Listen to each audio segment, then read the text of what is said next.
Thank you, Anwar. There's something I want to say about an incident that occurred earlier tonight when the gentleman who received the Oscar for special effects thanked his producer and director. I'm sick and tired of people using the Oscars as a platform to recognize outstanding achievement in the motion picture arts.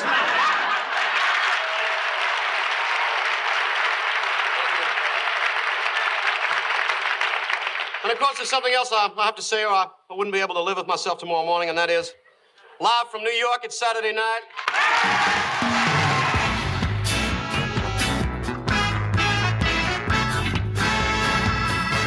Hello and welcome to the Not Ready for Primetime podcast. We're Gary Seath and Brad Robinson. And you're not. This week, we're talking about Season 3, Episode 16, with host Michael Palin and musical guest Eugene Record. Okay. This show originally aired on April 8th, 1978. Brad, Michael Palin, Monty Python fame is here. I know. Morale is high, I would assume, in the studio this week. Super high. For me, anyway. Exactly. How often are you going to get a Python on the show? Well, at least, 7 times. Oh. SNL is like doubling down on the British host this month. Yeah. Last week, Christopher Lee. This week, Michael Palin and Eugene Record. I'm just kidding. He's not British. I don't know what Eugene Record is. Oh, Jesus. Well, Monty Python means one thing for us, Brad. Yes. Our friend Thomas Sena is supposed to be here to join us. People weren't sure who was going to come this week because we were on pins and needles. We didn't know. I was going to say that I'm excited to be back for the first British host of the season, but I found out just now, this is how y'all tell me that I was unceremoniously skipped over last week. There's something about Christopher Lee that he needed to kind of stand on his own, Thomas. Okay. If that's the story, then that's what I just board. Came up with right now. Glad you're the one that said it. Okay. But I'm glad to be back. British correspondent, Python correspondent. So here we go. Yeah. Excited to have you back. Thank you, guys. But Michael Palin. How about it? Thomas, I assume you're a Michael Palin fan. Well, I don't want to ruin my cred, but I think I like Holy Grail. I like a lot of the shows that I've seen. I think Life of Brian's kind of bad. So I'm not like just blindly loving everything Python. Yeah, that's good. You shouldn't be, Thomas. I'm an objective observer here with Palin and Idol and those guys. Yeah, that's good. But Michael Palin at this time, he had just done All You Need Is Cash, right, Brad? Yeah, that came out. Actually kind of bookend the Christopher Lee episode. I think it came out in the US a couple days before that episode and then in the UK a couple days after. So yeah, pretty much that's the last thing he had done within weeks was, All You Need Is Cash. He also had a British show. He was doing a show in Britain called Ripping Yarns, which I think they were in between seasons or series, as Thomas's folks call them in Britain, series 1 and 2. Some of my family members used to watch it at their flat. Yeah, that makes sense. They would take the lift to their flat. Exactly. Yeah. And then they would go tend to the lot afterward. So this is our second Python host, right? And this was, again, another big get for Lorne and the cast to get Python people. Still got to be a huge get. Yeah, getting another Python. Yeah, got to be. And he definitely brings his sensibilities and humor to this episode. Well, I guess that's a question I have for if you guys know Python a little bit better than me. It definitely feels Python-esque, but not as much as, say, the Eric Idle episode. So I guess that's my question. Like, is this indicative of like Michael Palin's contributions to Python, or is there a comparison at all?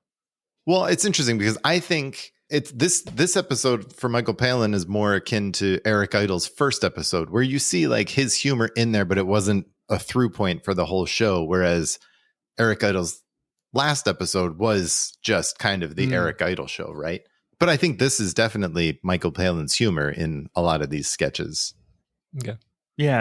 I was going to say, I think the British humor of it all definitely bleeds through. But the last episode that we covered, the Eric Idle episode, that was like in your face British humor and the Eric Idle show, which this one, not quite, but it still seeps through. I think it's just enough. Yeah.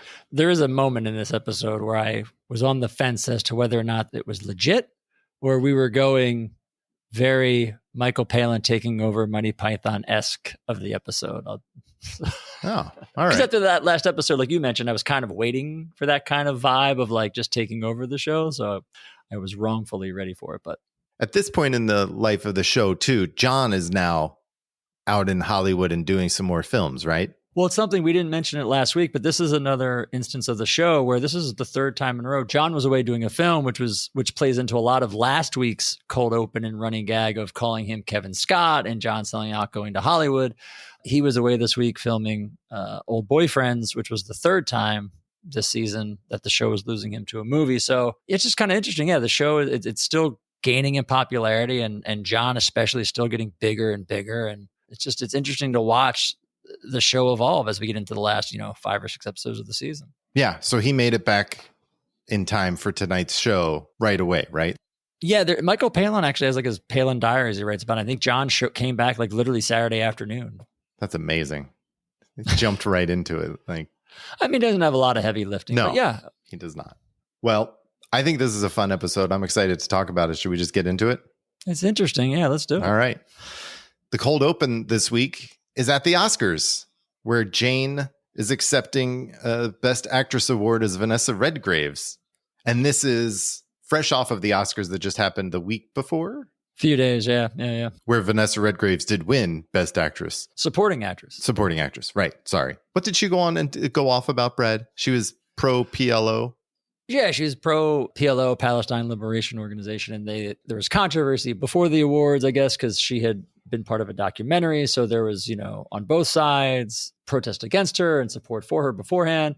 And I guess her speech was, she had a very pro PLO speech and like made reference to hoodlums and that she would continue her fight against anti-Semitism and fascism. So yeah, I mean, it's a very good example of the show again, like taking something that's very recent, like you just said, less than a week old, and turning it around and commenting on it and satirizing it and doing a pretty good job, all things said and done, I guess. It's very timely, of course, but I think even in that context, I think it still works. Right. And as part of her speech, then she brings on Yasser Arafat, played by John, who then does his own acceptance speech, and she hands the trophy over to him. He starts his own speech, and then he brings on Anwar Sadat, played by Garrett, who condemns awards overall. And then he brings on Jimmy Carter as Dan, who we haven't seen in a while, it feels like. We haven't seen him since that cold open in the Steve Martin episode. Yeah, it's been a couple minutes. Yeah. And he comes on and he condemns people for using the Oscars as a platform to recognize outstanding achievements in motion pictures. I thought this was a lot of fun, and it was a way to get a lot of people into the cold open. Yeah, I thought it was a lot of fun, and it got better. I had to look up the context because when I watched the sketch, I'm like, I'm sure something happened with Vanessa Redgrave. And so I went to YouTube and watched her acceptance speech, and knowing the context, I'm like, I think they did a pretty good job.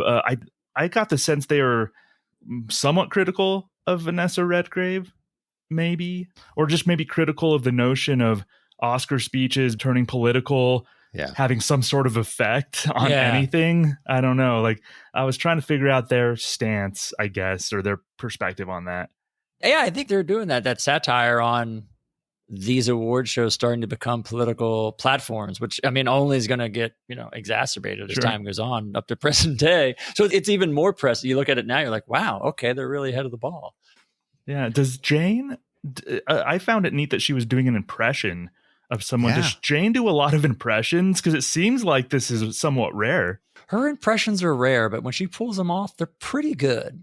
Like her average is pretty high, I feel like. How great is Jane? Yeah. How great is Jane? I am ecstatic that my first note, this is probably the first note.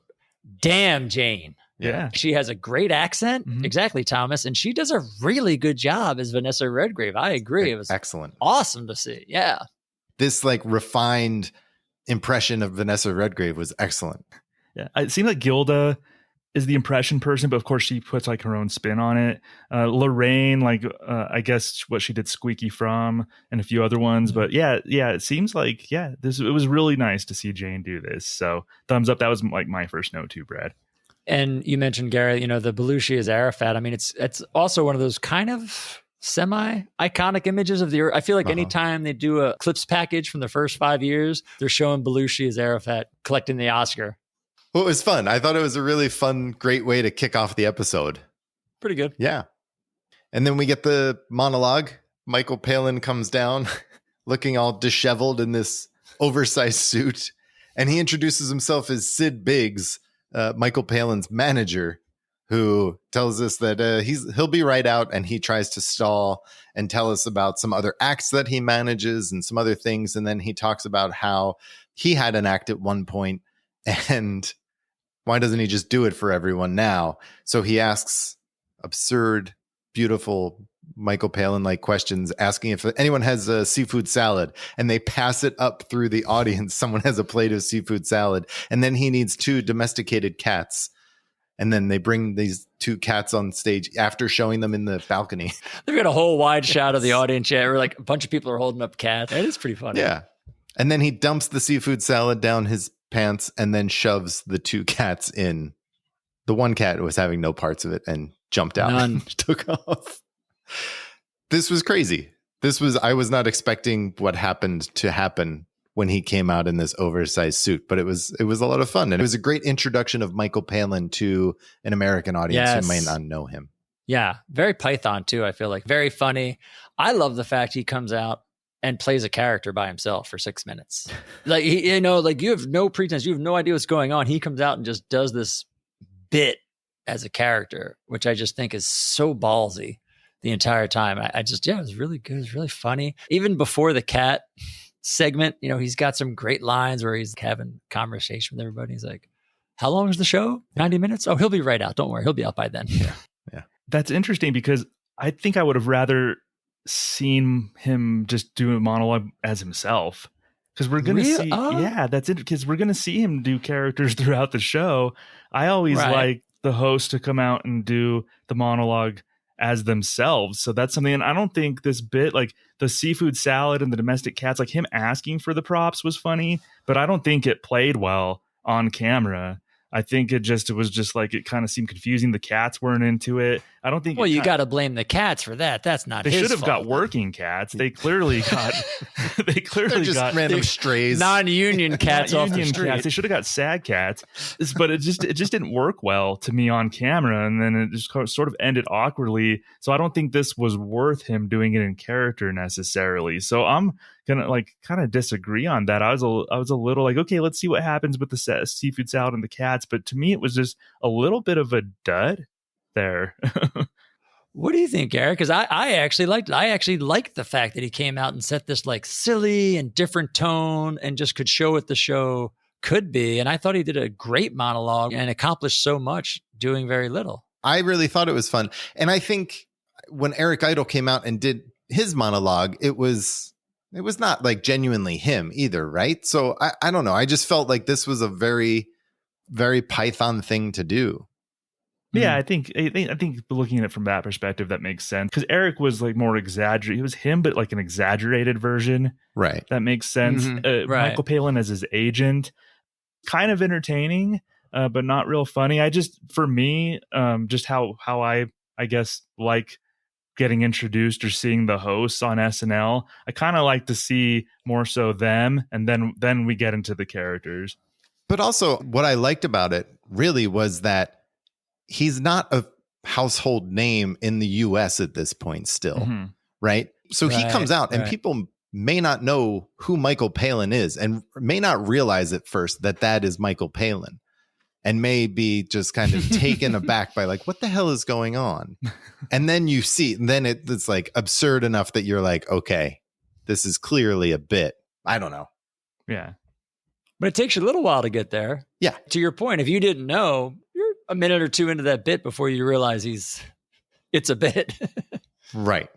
Yeah. Right. But him asking for the props was very clever. Like, does anybody happen to have any seafood salad here? Like, that was really like all that setup was really funny.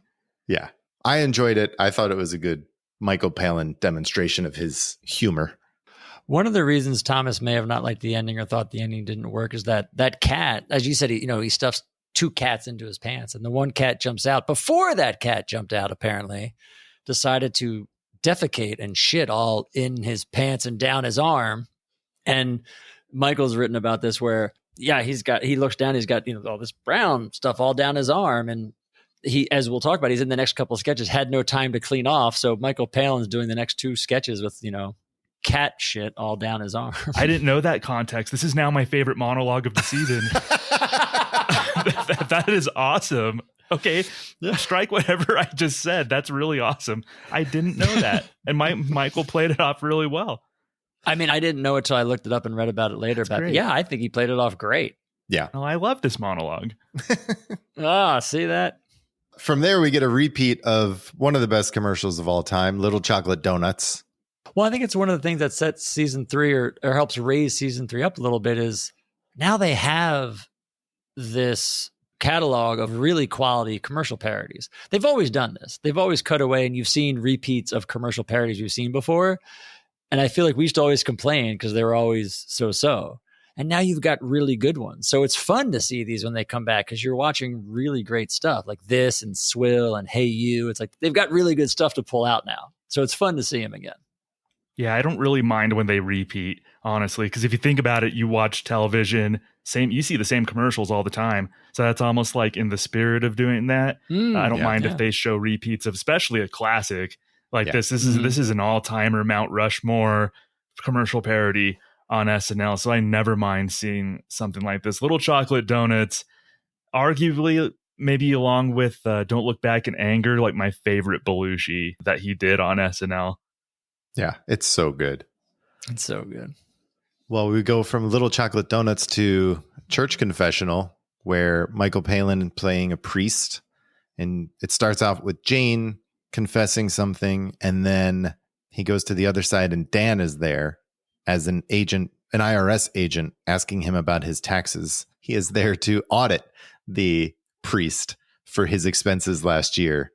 And it's like typical Dan character, authority character, where he's just like rolling through all of the things and all of the reasons he needs to be audited. And then he goes over to the other side for another confession. And this time it's Garrett who's crying and he's lamenting that he made $30 million and didn't pay any taxes and he doesn't know what to do, but he feels better now that he got to say something about it. And Michael Palin's trying to convince him, maybe you should, turn yourself in. He's like, no, I'm good now that I've said something about it.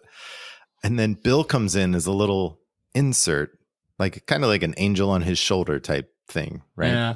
Talking about like the moral dilemma. And then this goes in straight into an H&L Brock commercial, which totally threw me. Like I was curious where we were headed with all of this. And then we go into H&L Brock. I was very curious. Yeah. Because Bill comes over the shoulder and Michael Palin kind of looks, he's like praying and looks above for answers and they tilt the camera up. And then, it becomes an H&L Brock commercial.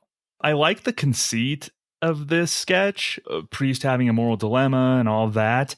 I feel like they maybe could have done more with it. I think having it as like a commercial, it didn't totally miss with me here, but I think the conceit of the sketch felt like they could have extracted a little bit more. I could have seen a little more back and forth, maybe a little faster pacing back and forth from the priest to Aykroyd to Garrett to his own to Bill. I thought it could have been paced a lot quicker and been a lot funnier. But I think the conceit, it was like a little cute sketch. It was almost a skit more than a sketch in some ways. Well, I was expecting when we saw Bill, my immediate reaction was, oh, John's going to come on the other shoulder and be somebody, the anti-Bill sentiment. I thought so too. Yeah. But we didn't get that. I was just confused and then surprised. I was confused before they even went to the H&L Brock. I'm like, what is going on here? Right. Yeah. Well, I think Bill popping up confused me because I wasn't expecting that. I was like, oh, this is where we're going with it. Oh, no, we're not going there. Right. So, yeah. Yeah, you needed a foil to Bill. Right. Almost like exactly. I know that's classic, but I think that was needed. So maybe it was a little underwritten. I think that's kind of the theme of what we all felt, that this was sort of underwritten in some ways. But Garrett made a meal out of this. Like, man. One of the things that popped out was Garrett was acting his ass off in this sketch. I love watching Garrett go full on theater nerd actor on SNL. Yeah, he was fun. Well, that was confusing in its own way. But from there, we go to the next sketch, which starts with Palin talking to camera as an actor who's going to perform the Chekhov play, The Seagull.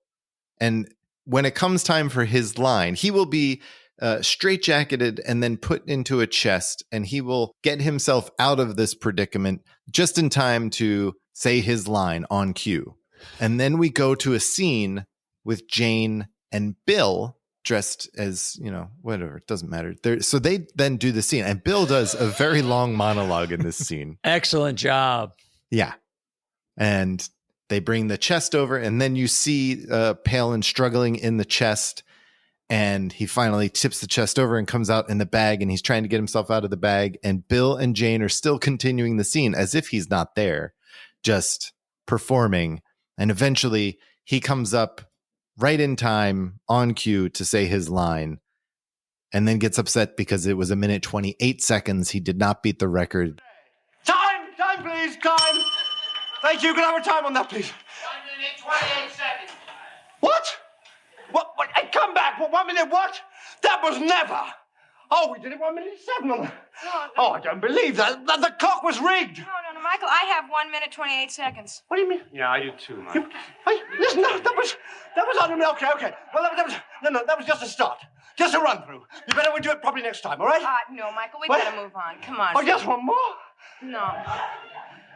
All right. That's how you feel? Suits me. Fine. I don't need this, you brooding, pretentious Russian drawing room dramas, your antediluvian, hollow, desiccated classics. I never wanted to be an actor anyway. I wanted to be a claims adjuster. Now there's a life adjusting people's claims, working in my cubbyhole at the insurance company, poring over a fat stock of actuarial tables, Michael. drawing up vouchers for water damage to people's basements, joining a carpool with other claims adjusters and talking shop as they go to work, participating in a dizzy round of claims Michael, adjusting shut up. social activities, conventions, Labor Day picnics, subscribing to exciting publications like National Claims Adjuster, Insurance World, Insurance Tri-Weekly, Nuevo Insurencia. Oh, I'm a claims adjuster. So there's a lot going on in this sketch, and I didn't feel like we didn't get enough time with any of it to really sink our teeth into what was going on, except for Bill and Jane, and especially Bill in that monologue. That was like, for him to just keep going as though nothing is going on around him, I thought was very good. Well, you mentioned the time, the idea he's supposed to say this line in like 1:05, whatever. And the clock starts when these two dudes walk in and drop the crate on the set. Yeah. So for that 1:05, is Bill doing a monologue? Mm-hmm. Michael busts out of the crate at one point. He's on the bag. He's flopping on the ground. Like, I feel like there's a couple of times you can tell Bill's really trying not to break. But I thought Bill did a great job of doing a minute and a half monologue straight and not losing it. Yeah, Bill and Jane, both did a great job. This sketch, when Michael was trying to get out of the straitjacket, and especially when he did like pratfalls like in the chest and everything, it got genuine, like hearty, like out loud laughs from me. Like, I had a lot of fun. You're right, Gary. Like, there was a lot going on, but I was having a lot of fun watching this. It's like such good physical acting, and just the juxtaposition of Jane and Bill just trying to like do this Chekhov play while this nonsense is happening and they're ignoring it. Like, that really played well with me. Like, I actually really enjoyed watching this sketch. I don't know. I was kind of torn, to Gary's point, where there's so much happening, because after the sketch is over and you think about it, it felt like there was just so much going on, because you didn't get the vibe that Michael Palin was playing Michael Palin at the beginning of the sketch. So when he breaks character at the end and reveals he was Michael Palin trying to break the record, felt off.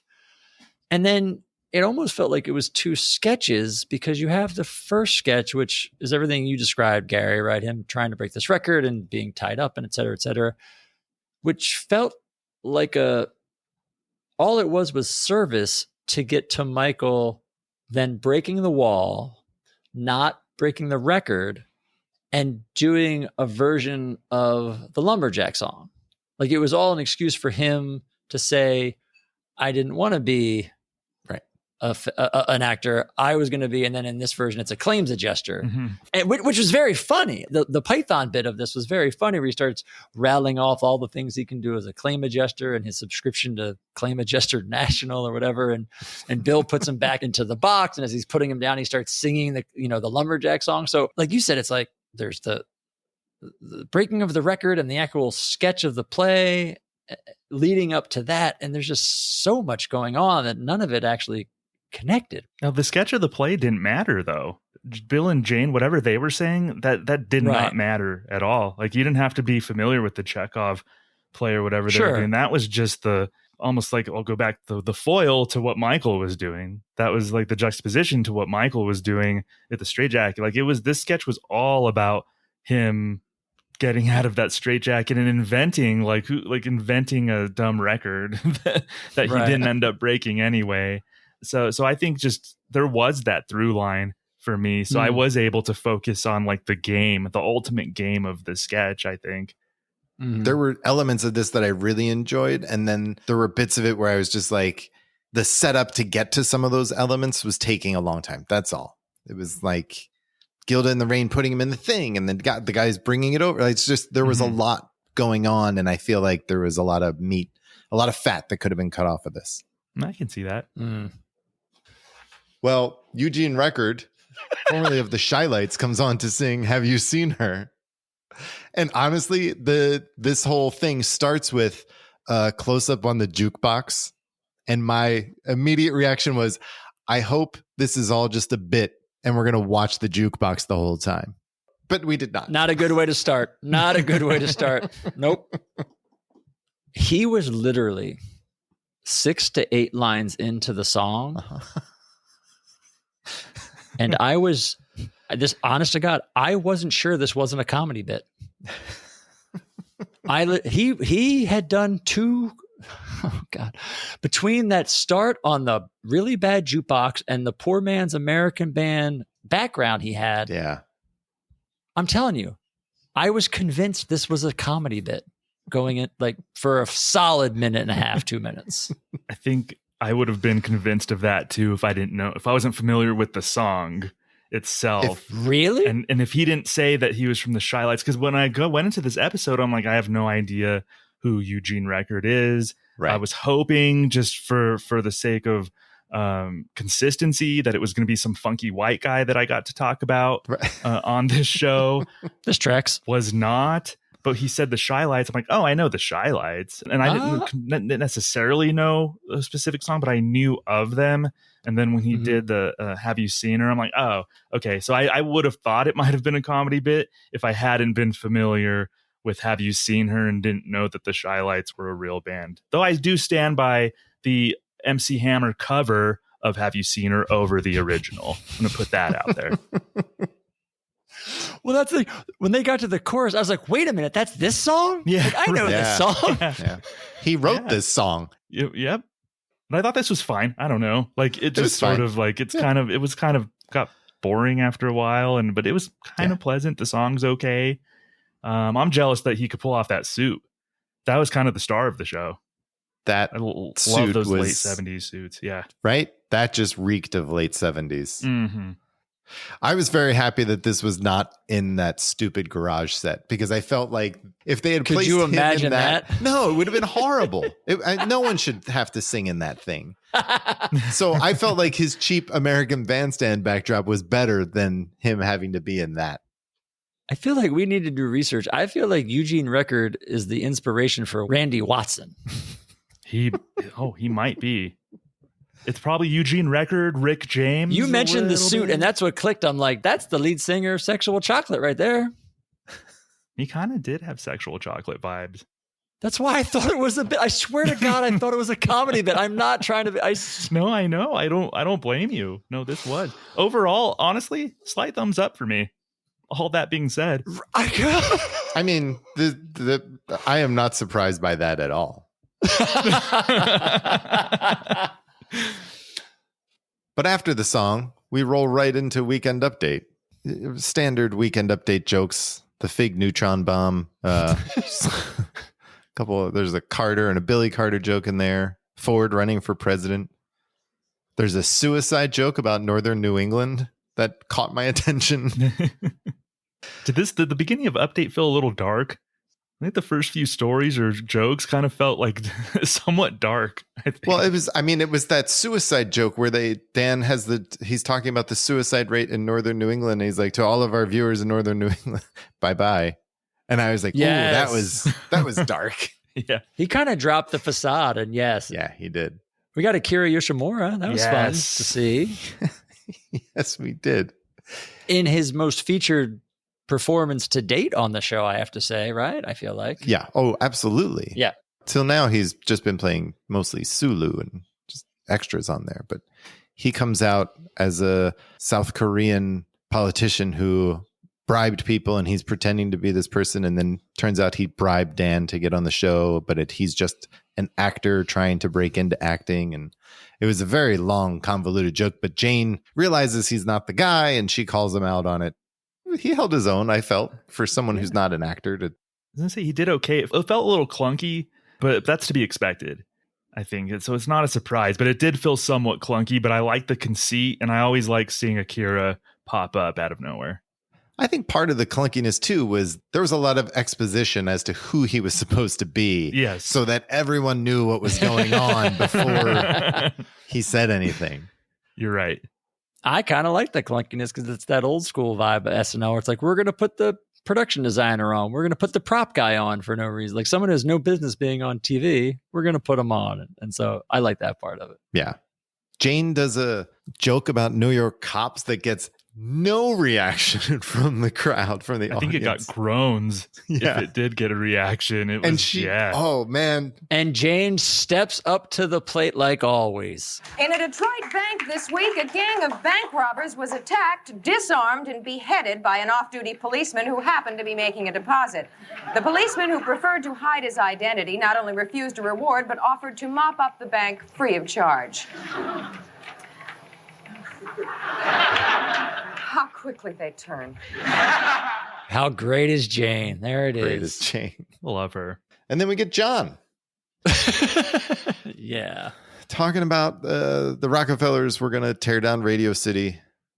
Yeah. Brad, I'm going to let you take this one. I was afraid you were going to do that. Because I didn't love it.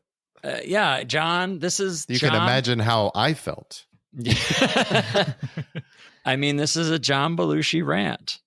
So yeah, he does a rant about the Rockefellers they're gonna sell Radio City Music Hall and make an office building, and he starts going off on all these other places in the world.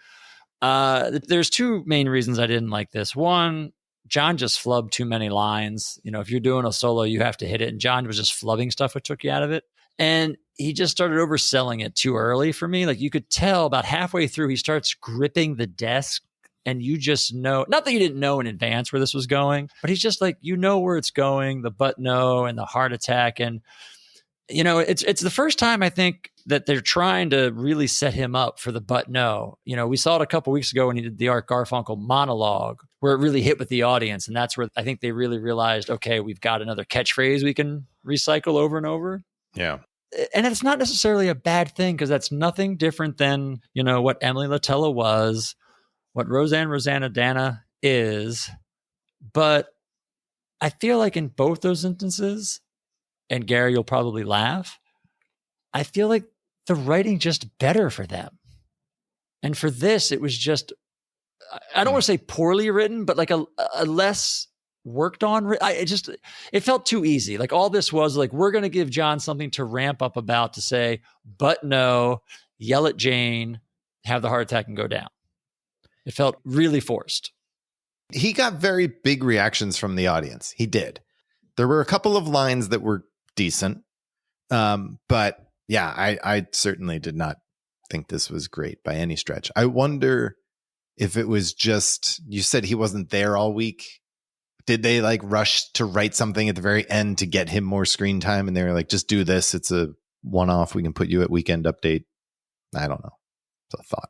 Yeah, this seemed under-rehearsed. This is evidence to me that Belushi wasn't there all week. And I like Belushi's rants for the most part, but this I wouldn't be surprised if this was like his worst one.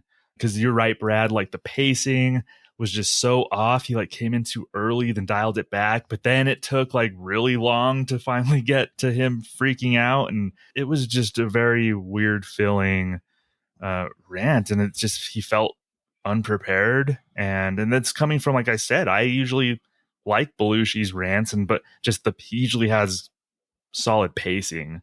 I think, to him. And it felt underwritten too. Like it felt like they really just did like, oh, John's here. Let's write something for him. Let's at least get him on update or something. So did not enjoy this.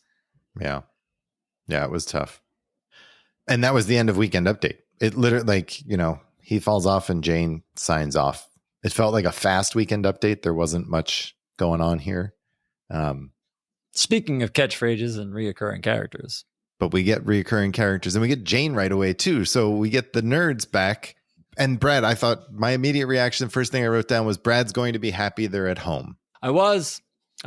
Yes, thank you. They come home from school and Jane comes on as Mrs. Loopner, invites Todd to stay for dinner. But there's a music lesson that has to take place. And Michael Palin comes on as the piano teacher. Who's your young boyfriend, Lisa? This is Todd LaBounta. But he's not my boyfriend. He's a boy and he's a friend, but he's certainly not my boyfriend. Well, it's a pleasure to meet you, Todd. Do you take piano lessons? No, I play by ear. Perfect. Oh, that's so funny, I forgot to laugh. Todd, do you think there's some place you can go so that Lisa and I won't be disturbed by your presence? Well, excuse me. You know, the nerds they were always characters that were more enjoyable to me than I would say comedic. Even though there are some like funny lines and everything, I just really enjoy the world of Todd and Lisa that SNL built. And I like watching these characters, even if it's not like clever joke or laugh out loud. Like I enjoy watching it, and there's enough comedy in there to keep me engaged. So I really enjoyed this. And I always wondered if the nerds as characters, they have to have played better then than now, because nerds have become such an archetype and almost like a worn out archetype, especially after like Revenge of the Nerds movies. Right. Yeah. So nerds, we see archetypes of nerds now, and it's like, okay, well, that's old hat. But then this had to have played much better. But I really enjoyed the Todd and Lisa world. So it's just fun to watch, even if it's not like always the most clever sketches. Just enjoyable. I didn't love that they couldn't figure out how to light and shoot it. Did you guys get the vibe of that in this sketch? That the lighting was odd and the camera angle, especially like the opening, it was like kind of a weird high angle. The angles on this sketch just kind of threw me off a little bit watching it. There was a camera angle that I noticed in this episode, and I'm trying to remember if it was this sketch or another one. It happens a couple times in this episode. This is the first time I really noticed it. And I was reading, and Michael Palin's written about this. And I guess this was an episode, I guess like a lot of them, where they do a lot of changes in between dress and air. But he had said, like, going into dress, there were sketches that weren't even blocked out going into the dress rehearsal. Yeah. And when I read that afterwards, I'm like, oh, that kind of makes sense, because there's a couple sketches, this being one, where just the blocking feels weird. And the way they try to cover it via camera kind of takes you out a little bit, or again, like the shadows or there's parts of the set that are dark that feel weird. So I wonder if this was just thrown together too late. That being said, everything Thomas said, I loved watching them. It was fun to see them. Yes, Gary, I love seeing them at home finally. I do think this plays overall better than the other two we've seen. Went on a bit long for me. I don't know what you guys felt. It was kind of long because they had, all the interaction between Todd and Lisa and Mrs. Loopner. She goes away, and then we have all this, the stuff with the piano teacher, and then Todd comes back. And so it was kind of a long sketch, but I liked that they were there and they were in their element. Yeah, I think part of the problem too was the piano. Like they had the piano situated on set, and it felt like they couldn't get around it for like, it was just like a wall that didn't need to be there. I know what you're saying, but we had this discussion too with, I think, Billy Joel, right? Like I almost think that would be a help, because the piano can't move. Right. But so where it's got to be. So wouldn't you work around that? No, what I'm saying is like positioning the piano so that you can see both Todd and Lisa, and then Lisa and the piano teacher, right? Right. Because you're trying to see them at an angle so you can see all of them and not just like their heads above, because it's a stand-up piano. So who knows what that would have looked like. There's just like, that adds a logistical problem to lighting and shooting this that I know what you mean about it being awkward, but And there's a lot more going on. Like they come in and they're in the back of the set by the couch standing up for a while. And then while they're at the piano, Todd's. So they're covering a lot of real estate on the set as well. But yeah.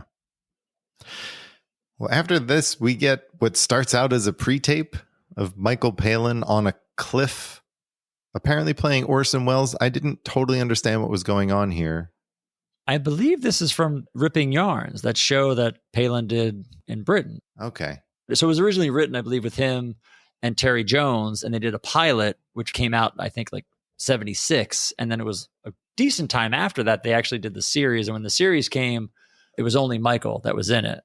But this does have him and Terry Jones. So I believe this is from the pilot of that series. Okay. I don't know what it has to do with Sherlock Holmes exactly. That was my next I think question. that there was just a lot of shows like that at the time, like the Masterpiece Theater types of shows where you just had somebody on camera introducing a clip or something to the audience. I think in the 70s, I think a lot of those types of shows were on TV. So I think that just might be too what it's playing off of. All right, I'll buy that. It leads into the Forgotten Memoirs of Sherlock Holmes with Michael Palin playing Holmes. Jane comes on again as a maid. A lot of Jane this episode. And as Thomas mentioned, a lot of accents this episode. Yeah. Yeah. Couple jarring accents in this. Bill's and Jane's, especially Bill's, was like almost shook me out of my seat when he started talking. Oh, in this sketch? Yes. Oh, the accents in this sketch are amazing. Yeah. Across the board. I agree. Yeah. Jane plays his maid and Dan plays Watson, and they come in and they are worried about him, and they accuse him of using too much cocaine. And we see him with a pound note stuck up his nose throughout the entire sketch until it's called to his attention later. And essentially this becomes an intervention for Holmes doing too much cocaine. And then what leads to him then like saying, excuse me? He's left alone with Dan Aykroyd's character, with Watson. Yep. And he's like, excuse me. And that's when he goes behind the changing curtain and like, right? And does the big and blow? then this whole big cloud of coke comes out from behind. Because I guess that's how Sherlock Holmes did coke, was he blew it everywhere? I don't know. Yeah, that was a little confusing. I thought you were supposed to snort cocaine, but we saw a big poof. But I guess they needed the visual, which I guess for TV that makes sense. But like the actual act of it, I guess was a little confusing. But even though, I mean, they got the message across, so ultimately it was fine. This was kind of all over the place too. This was one even Michael Palin was worried about. Even he agreed, like, it was long. It was one note, and he had written like it took a lot of like having to like rely on the cue cards, and you're running around and play off the cue cards, which he was worried about. And he had written that he wasn't really sold on it, but Lauren kept telling him it will work on air, like it will work on the show. And even after Dress, he's like, I'm not so sure. And he said, even he said he gives it credit that by the end it quote unquote came to life, or as much as it'll ever come to. That's SNL in a nutshell. Like, really? That's SNL. I mean, maybe Palin wasn't used to that because at Python they were able to edit and then do retakes and stuff. But I mean, that's the show. We don't go on because it's ready. We go on because it's 11:30. I think we yada over the best part. Honestly, that intro. There was a lot of little funny things going on in that intro. Like it was basically it was somebody off camera trying to feed the presenter lines, and Michael had this confused look on his face, like especially when they repeated a lot of lines. The confused look on Michael's face when he like basically you can see him conclude that there was no way he was going to remember all of that. So Michael gave this perfect look on his face, even when he was kind of like repeating the line, like mouthing the lines, and then you thought that he would remember it, but then he didn't. I like that they made the whole intro a bit in and of itself, and I thought that was probably the best part of this. I really enjoyed that intro. I did. In the moment watching it, I enjoyed it. And then it went to the thing and I just got totally thrown off by that. But yes, you're right. That was funny when he was being fed the lines. You're right. The best part of this sketch is the pre-tape they stole from a 1.5 year old show. Hey, man. But you're right, Gary. This is just long. It's very long. I do appreciate the premise, though. The execution was so-so, But I love the idea of like a coke addicted Sherlock Holmes kind of declaring himself the murderer after like a binge that he doesn't remember. Like that's really funny on paper. Yeah. But I think they just That's a like good point. some editing on this could have really helped. It's really funny on paper when you're coked out of your mind and you're just writing a sketch. It's very meta sketch then, I guess. Yes. The next sketch was definitely not coked out of its mind or meta. It was, in my opinion, a beautiful Marilyn Suzanne Miller piece. Classic. With Bill and Lorraine. They're supposed to be getting ready to go out to a party, and Lorraine suddenly does not want to go. I know exactly what it will be. We'll get there. We'll hardly know anybody. There'll only be chips and dips, and I'll be uncomfortable, and I'll hate it. Well, of course you'll hate it if you go expecting to hate it. Well, that's just what I expect, so I guess there's no point in going. Why couldn't you have decided this 2 hours ago? That was before I remember the last party we went to. We had a good time. You had a good time. Well, does it bother you to see me having a good time? I don't mind you having a good time. I don't even mind you throwing up on me. But I can't stand the way you keep shouting, "Disco!" when you're lying on the face in the street. I did not. You did too. Well, if I did, I was kidding. I thought this was wonderful. And I thought this is up there with all of the other Marilyn Suzanne Miller pieces that I love. Brad, you look surprised by my reaction to it. Well, you're going to hate. This is another instance of me. I don't think I was ready to see a Marilyn Suzanne Miller piece at this point. And it's very good. I think the performances are excellent. Yes. Bill and Lorraine are great, but this is another one too. I don't know. I felt the lighting and the camera work was weird, and that kind of took me out of it. And I think in a sketch like this, where everything you said, Gary, you need to focus on them and be into it. And I couldn't be, I don't know. I couldn't afford to be drawn away of like, why is it so dark? And why is the camera weird? And blah, blah, blah. Because yeah, it is. It's a great Marilyn Suzanne Miller piece. I didn't enjoy it as much as some other ones, but it's very good. Performances were great. It just, I don't, you know, as you make fun of me, it's an instance where at this point in the episode, I wasn't ready for it. Couldn't deal with it.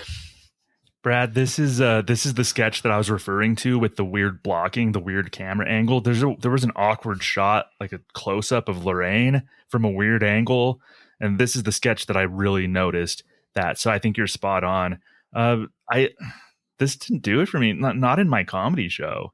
Like I don't think this really went anywhere. It was just sort of like a slice of life, but there was nothing funny about this or anything, and it wasn't that entertaining. Like I didn't love this. I like Marilyn Suzanne Miller, appreciate her perspective, but I didn't enjoy this.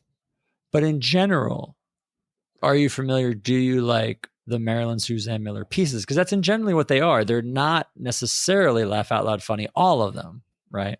They're relatable, I guess, but I think I need more than relatability on Saturday Night Live. I do think this one, what do you think, Gary? Aside from maybe the Sissy Spacek one, is the least purposely funny one.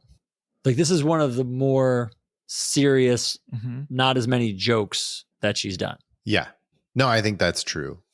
I really liked that this was Bill and Lorraine, neither of whom we've seen in her pieces before. And they're both great. They are excellent. And we haven't really seen Lorraine this episode, too. So I thought Lorraine was going to get shut out. So I was glad to see Lorraine. That's a good point, too. Yeah. Something.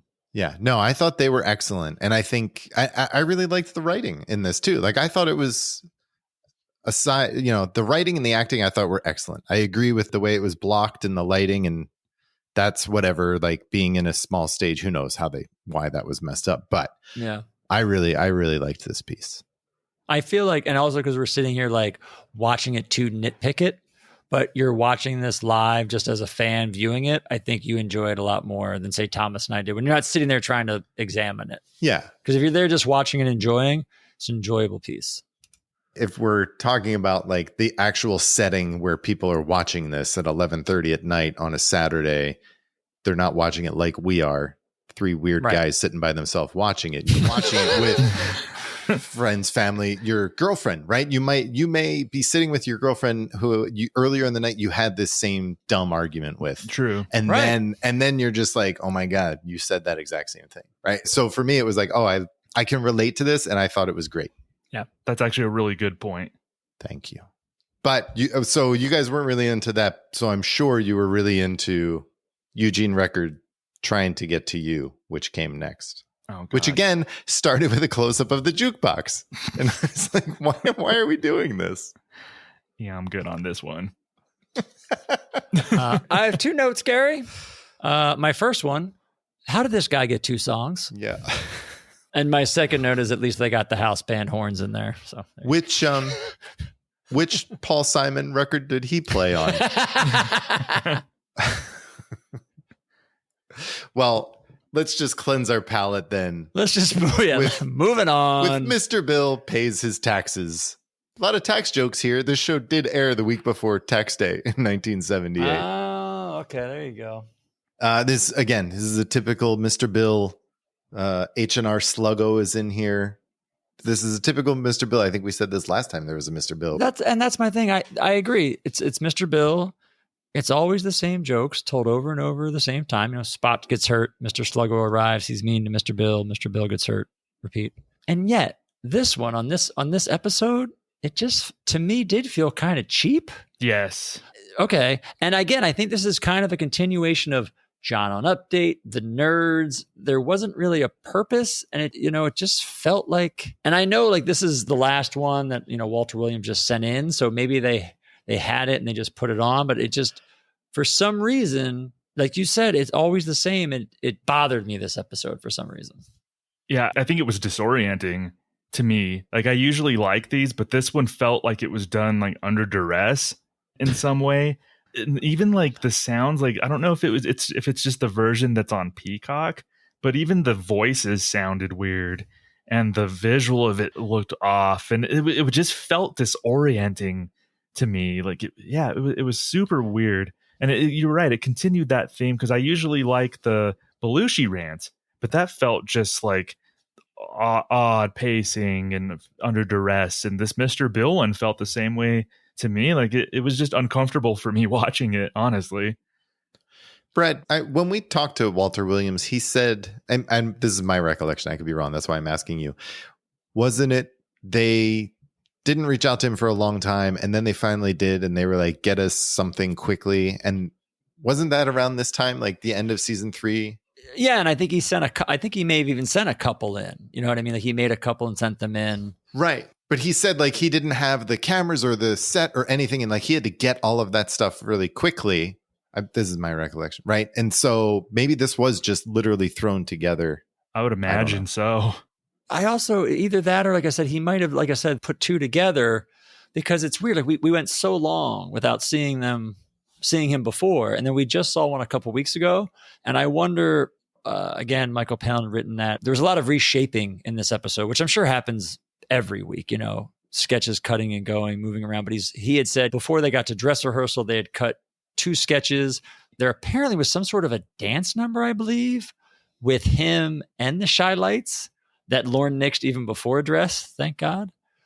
They cut 2 more sketches after dress rehearsal. They redid the whole running order. And then he said even at like 10 minutes to 1, they cut a sketch. I'm saying because I wonder if maybe, again, Walter sent a couple films in, they had them, and they found that they were running short on time and they had to cut a sketch, and they threw this in because this is a short one. It is fairly short. Like I was saying, there's not a lot going on. And maybe that's how this ended up so quickly after the last time we saw Mr. Bill, is it filled the time to get them to 1 o'clock. It almost felt, you ever watch like Simpsons shorts from like the Tracy Ullman show and then compare it to later Simpsons? Like that's kind of how it felt. It just something like crude and unfinished and just odd about it. And I like Mr. Bill. Like, no offense to Walter. Like, I think he did a great job with Mr. Bill, but this one did. I wouldn't be surprised, Gary, if this is like what he was referring to. Yeah. Yeah. But from there, we immediately go to Danger Probe with Dan as Dave Mabel. Which as soon as I saw it, I was excited. They fade in. It's a filing cabinet. And you see Danger Probe. And I was excited because you knew you were going to see Dan. Whatever this sketch was, if it's called Danger Probe, you know Aykroyd showing up. Right. So he then sets up the situation. Tell me where I'm wrong here. He sets up the situation of being in the deep South somewhere, and a fop is essentially going to a redneck bar to have a drink. And there we see Al Franken as a redneck bartender. We see John as a redneck customer. And then Michael Palin comes in this 17th century garb with, makeup on and a wig and everything. And Garrett comes on as his, I believe they call him Blackamoor. And John says, "Hey, you got a pipe back there?" And then the police barge in to save Michael Palin and Garrett. Did I miss something, Thomas? You shook your head like no, not like not you were really. confused. I mean, Belushi casually asking for that lead pipe was funny to me, Yes. but that was about the only thing was his delivery. But this sketch, like, I didn't understand the point. Like, it wasn't bad; it just seemed pointless to me. I think that's fair. Did you understand the point, Brad? No, I didn't get to finish my intro where I was excited because you knew you'd see Dan. Because then I watched the sketch. And I have no idea what happened. It's so like, is it a reenactment? Because it felt like it was from the police squad, right? Like, here's a reenactment. He says of like, we take stuff from real events. Right. But in this reenactment, the danger probe shows up and stops it. Yes. I'm very I guess. Also, I wasn't sure if like blackamoor was a real word. I had to look that up. I think we know why they used that. I mean, it was 1978 and Garrett Morris on S. I mean, I think we know why they named him that. Yeah. You know what Thomas is saying right there? 1978, baby. Right there. Right. I mean, the absurdness of these two groups coming face to face is kind of funny, but I don't know. Yeah. Literally the only laugh I got was Belushi just saying, "Hey, can you give me that lead pipe?" Just in a nonchalant sort of way. That was the only laugh. And seeing Al Franken was nice, but Because that's the only sentence he uttered that you understood. yeah. Because I couldn't understand the two of them half the time. Yeah, me either. And Tom Davis and Zweibel, we saw them, Yeah. right? That's yeah, who I they rushed spotted, in as so, well. I did enjoy Tom Davis being the police officer beating up Al Franken. I did notice that, and I liked it. Bizarre. I believe it is a Franken and Davis piece. And you got to think Dan had a hand in it because it is very Dan heavy. I mean, that's just such a Dan role. That's it. That's our show. We get our good nights. They bring the cats back up on stage for good nights. Whew, that was for people like me who were genuinely wondering if the cats were okay. We don't know that they're the same cats because we did see cats in the balcony. Gary, don't know let me believe. That's please. fair. I want to know sorry. that those cats were okay. I was going to ask in the monologue, you can't do that today. Shove cats down your pants? Like, Probably not. Uh-oh. Hold on. No.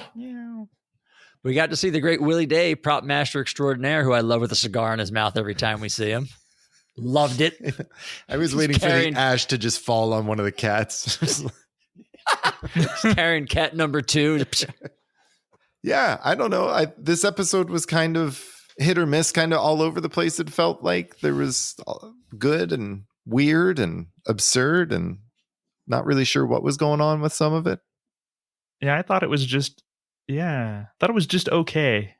Did either of you talk yourself into liking this less now that we've talked about it? No, because I didn't love it coming into it. Yeah. Yeah, I didn't Okay. love it either. I think I'm at the same where I was. Like, to me, there were no highs, no real lows. It was just kind of okay, maybe a little confusing in spots. I think it started off well. The cold open was good. You forget about it because it was so long, but the cold open was pretty good. And I think the monologue, I know you didn't like it as much, Thomas, but I think the monologue was pretty good. But it does gradually descend from there. Yeah. But I can tell he's a good host. So that's the thing. I can watch like an average SNL episode, but I can tell if the host is good or not. Mm-hmm. So I think Palin is a good host. Just maybe it didn't all come together in this episode. Yeah. Bill's pretty good.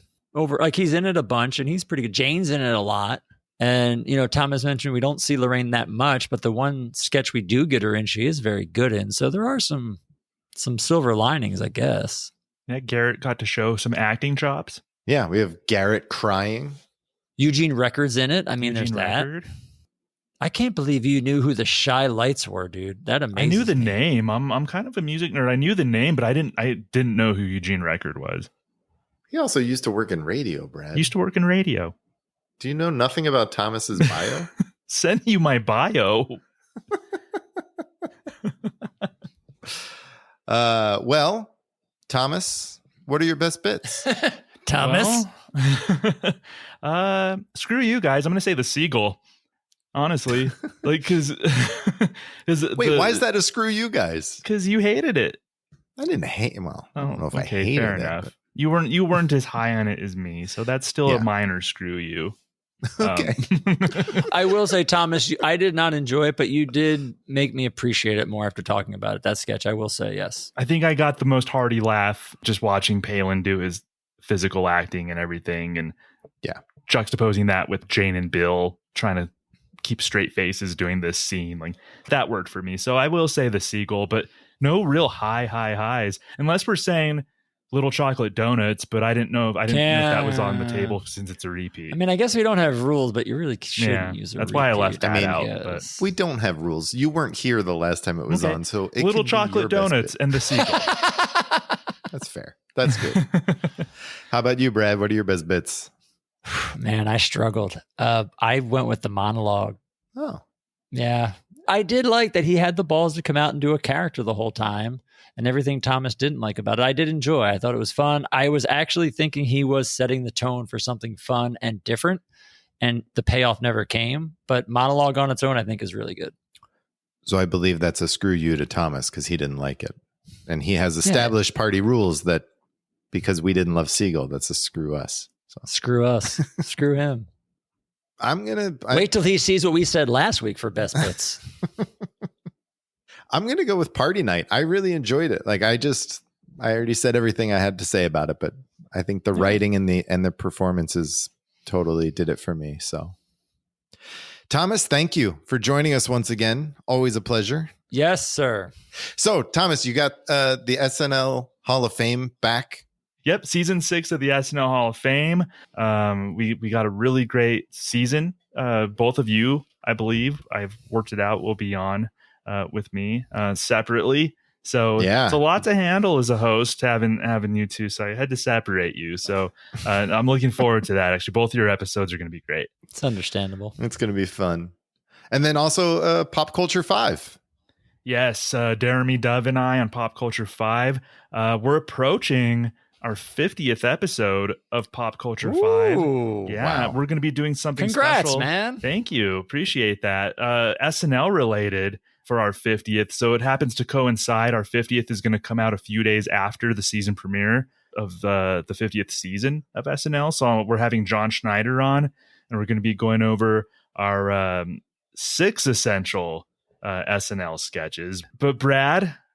But we'll be talking Elton John with you, I believe, at some point on Pop Culture 5. Gary, we're still in negotiations with you, but you'll both go on Pop Culture 5. We're very much looking forward to that. And this has been such a fun experience with Jeremy doing this podcast.